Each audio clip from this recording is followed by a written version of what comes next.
எல்லோரும் நலமுடன் வாழ நவகிரகங்களையும் பஞ்சபூதங்களையும் வணங்கி சரவணபவ பரணி பாரதியின் அன்பான இனிய வணக்கம். இன்றைக்கி நம்ம பார்க்கக்கூடிய பதிவு அப்படின்னு பார்த்திங்கன்னா, இந்த 4ஆம் வீடு அப்படிங்கக்கூடிய வீடும் கர்மா தோஷமும் அப்படிங்கக்கூடிய ஒரு தலைப்பில் தான் நம்ம பேச போகிறோம். அது என்ன 4ஆவது வீடு, அது என்ன கர்மா தோஷம் அப்படின்னா, நீங்கள் பார்த்துருப்பீங்க, உங்களுக்கு தெரிஞ்ச நிறைய சொந்த பந்தங்களை பார்த்துருக்கலாம், இல்லை நட்பு வட்டாரங்களை பார்த்துருக்கலாம், உறவினர்களை பார்த்துருக்கலாம், எல்லாமே இருக்கும். அதாவது சொந்த இடம் 10 ஏக்கர் கூட இருக்கும், ஆனால் அவங்களுக்கு அந்த இடத்துல ஒரு வீடு கட்ட முடியாது அவங்களால. இது மாதிரி நிறைய பேர் இருப்பாங்க. இன்னும் சில பேர்த்த பார்த்தீங்கன்னா, வீடு கட்டுறதுக்கு கிட்டத்தட்ட பணம்னே பார்த்தீங்கன்னா 2 கோடி 3 கோடி ரூபான்னு கையில் வச்சுருப்பாங்க. ஆனால் வீடு நல்லபடியாக அவங்களுக்கு அமையாது.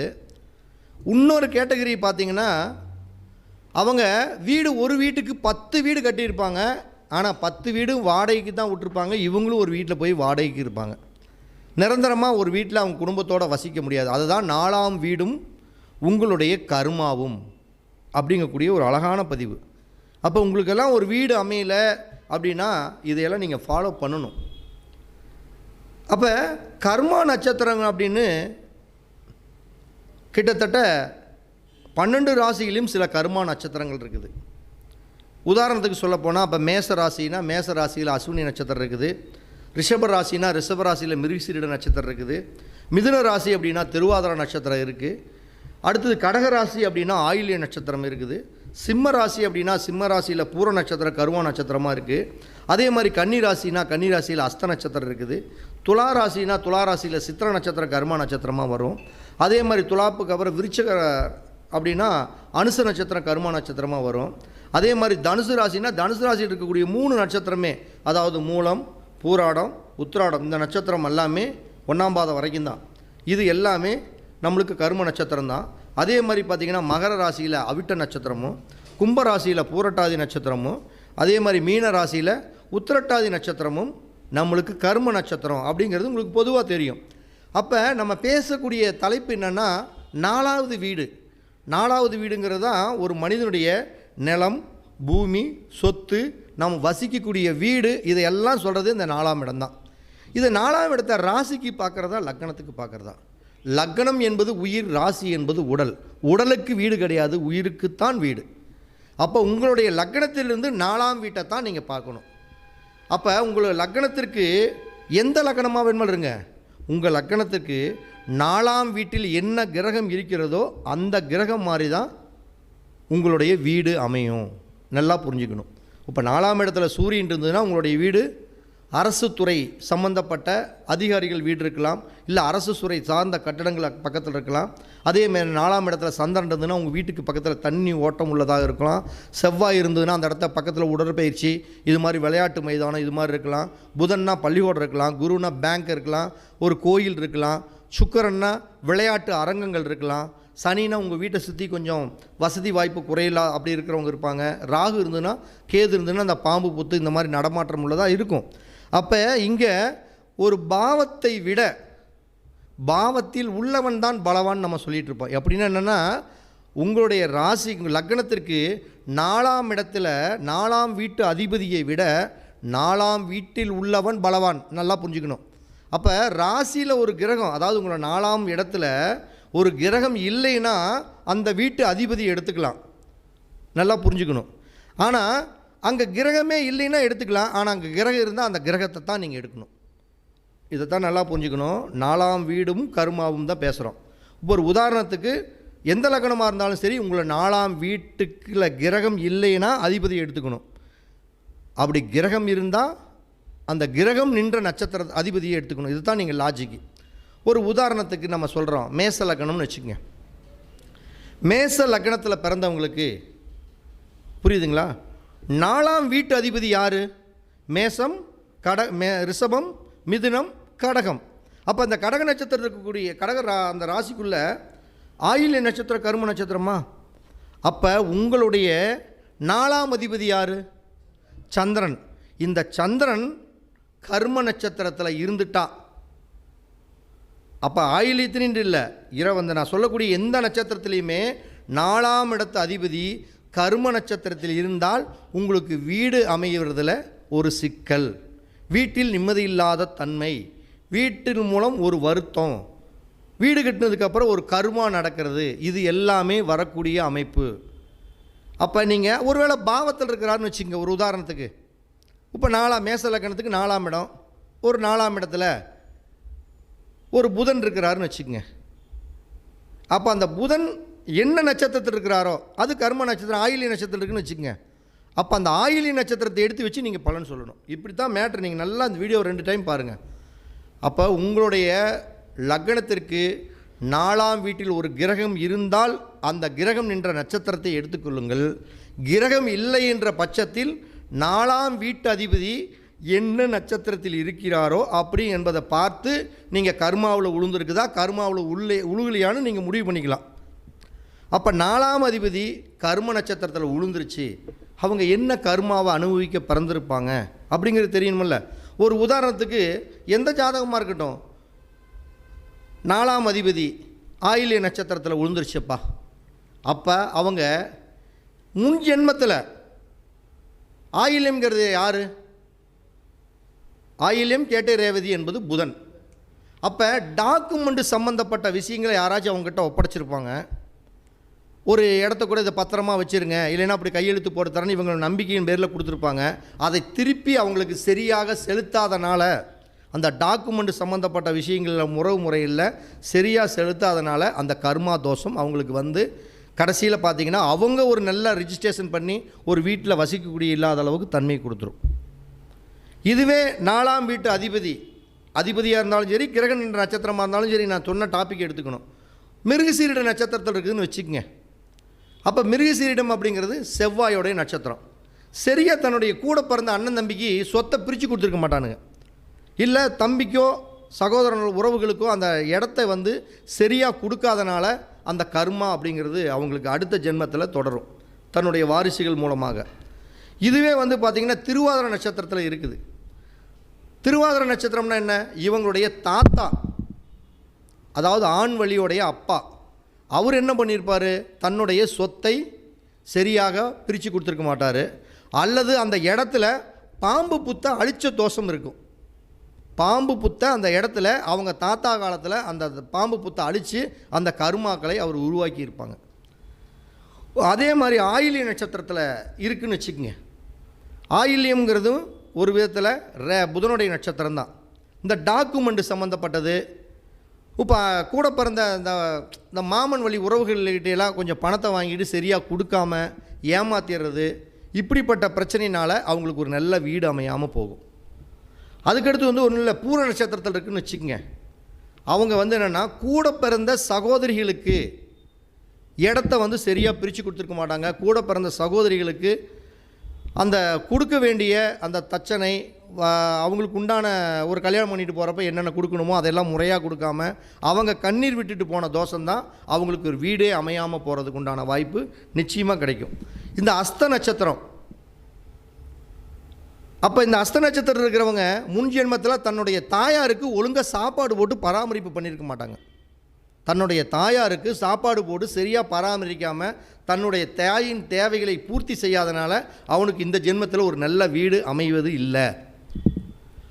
இப்போ அதே மாதிரி சித்திரை நட்சத்திரம், உங்கள் லக்னத்துக்கு 4ஆம் அதிபதி சித்திரை நட்சத்திரத்தில் இருக்குது விழுந்துட்டா, கூட பிறந்த சகோதரனுக்கு சகோதரிகளுக்கு இடத்தை பிரித்து கொடுக்காத விஷயம், அடுத்தவங்கிட்ட நல்ல ரத்தத்தை உறிஞ்சி வேலை வாங்குற அளவுக்கு வேலை வாங்கிட்டு அவங்களுக்கு போதிய அளவுக்கு வருமானம் கொடுக்காம போனது, இந்த தோஷத்தின் மூலமாக அவங்களுக்கு ஒரு நிலையான சொத்து அப்படிங்கிறது வீடுங்கிறது அமையிறது இல்லை. அதுதான் அந்த கர்மா தோஷம். அதே மாதிரி பார்த்திங்கன்னா அனுச நட்சத்திரம், அப்போ உங்களுடைய 4ஆம் அதிபதி அனுச நட்சத்திரத்தில் விழுந்தால் அவன் கண்டிப்பாக அவங்களுடைய காலத்தில் முன்ஜென்மத்தில் வேலையாட்களுக்கு உண்டான வேலையை வாங்கிட்டு ரத்தத்தை உறிஞ்சிக்கிட்டு அவனுக்கு போதிய வருமானத்தை கொடுக்காதனால அந்த வேலையாட்கள் விட்ட சாபம் அவர்களுக்கு ஒரு நிலையான வீடு அமைவதில்லை என்பது தான் நம்ம பார்க்கக்கூடிய கருத்து. இப்போ தனுசில் பார்த்திங்கன்னா மூலம் பூராடம் உத்திராடம் இருக்குது. அப்போ உங்களுடைய 4ஆம் அதிபதி மூலத்தில் விழுந்துட்டாலும் சரி, பூராடத்தில் விழுந்துட்டாலும் சரி, மூலம் பூராட உத்திராடத்தில் விழுந்துட்டாலும் சரி, உத்திராடத்தில் விழுந்தால் தன்னுடைய தந்தையை கவனிக்காத தோஷம், மூலத்தில் விழுந்தால் தன்னுடைய தாய் வழி உறவுகளை கவனிக்காத தோஷம், தன்னுடைய தாய் வழி உறவுகளில் தோஷம் பண்ணது, பூராட நட்சத்திரத்தில் இருந்தால் தன் மனைவியை ஏளனமாக பேசி இல்லை மனைவிக்கு உண்டான ஒரு அங்கீகாரத்தை முழுவாத மனைவியை சித்திரவு செய்யப்பட்ட தோஷம் அவனுக்கு ஒரு நிலம் வீடு சுகம் அப்படிங்கிறது கிடைக்காம போயிடுது. அதே மாதிரி பார்த்திங்கன்னா அவிட்ட நட்சத்திரம் மேக்சிமம் செவ்வாயோட நட்சத்திரத்தில் பூரா இந்த கர்மா விழுந்துட்டாவே அவனுக்கு ஒரு நிலம் அமையிறதுல சரியான ஒரு பங்களிப்பே இல்லை. அதே மாதிரி பூரட்டாதி நட்சத்திரம் ஒருத்தர்கிட்ட பணத்தை வாங்கிட்டு உங்களுடைய 4ஆம் அதிபதி பூரட்டாதி நட்சத்திரத்தில் விழுந்துட்டா ஒருத்தர்கிட்ட பணத்தை வாங்கிட்டு அந்த பணத்தை வந்து சரியாக கொடுக்காமல் ஏமாத்திடுறது. நீ எப்போ கொடுத்த பணம், உங்கள்கிட்ட நான் பணமே வாங்கலை, அந்த கடவுள் மேலே வாங்கலை, இந்த கடவுள் மேலே வாங்கலை அப்படின்னு சொல்லி அவங்கள ஏமாத்திடுறது. ஒவ்வொருத்தர் பார்த்துருக்கீங்களா, பழைய காலத்துலலாம் வந்து பார்த்திங்கன்னா ஊரில் ஒரு பெரிய பண்ணைக்காரர் பெரிய ஒரு ஆள் இருந்தார்னா வீட்டில் இந்த காதில் மூக்கில் இதிலெல்லாம் இருக்கிறத பெறாமே அந்த தோடுகளெல்லாம் கொண்டு போய் ஒருத்தர்கிட்ட பண்ணைக்காரர்கிட்ட கொடுத்து வச்சுருப்பாங்க. கிராமத்தில் இருக்கவங்களுக்கு தெரியும். அது நோம்பி நொடினா மட்டும் போய் அப்பப்போ வாங்கிட்டு வந்து வச்சுக்குவாங்க. இல்லை குடும்பத்தில் ஒரு 10 ரூபா சம்பாரித்து பணத்தை சேர்த்து வச்சுருந்தாங்கன்னா அந்த பணத்தை எல்லாம் கொண்டு ஒரு பக்கம் வச்சுருப்பாங்க. என் பிள்ளை கல்யாணத்தப்போ வாங்கிக்கிறேங்க. அப்போ போய் கேட்குறப்ப என்ன சொல்லுவான், நீ எப்போ பணம் கொடுத்த, உன் பணத்தை ஏற்கனவே வாங்கிட்டு போயிட்டோம்மா. அப்போ பணத்தை வாங்கி கொண்டு ஏமாற்றிய கொடுக்காமல் உண்டான தோஷம்தான் இந்த பூரட்டாதியில் இருக்கக்கூடிய தோஷமே. அப்போ உத்திரட்டாதி நட்சத்திரம் அப்படிங்கிறது சனியோட நட்சத்திரம்.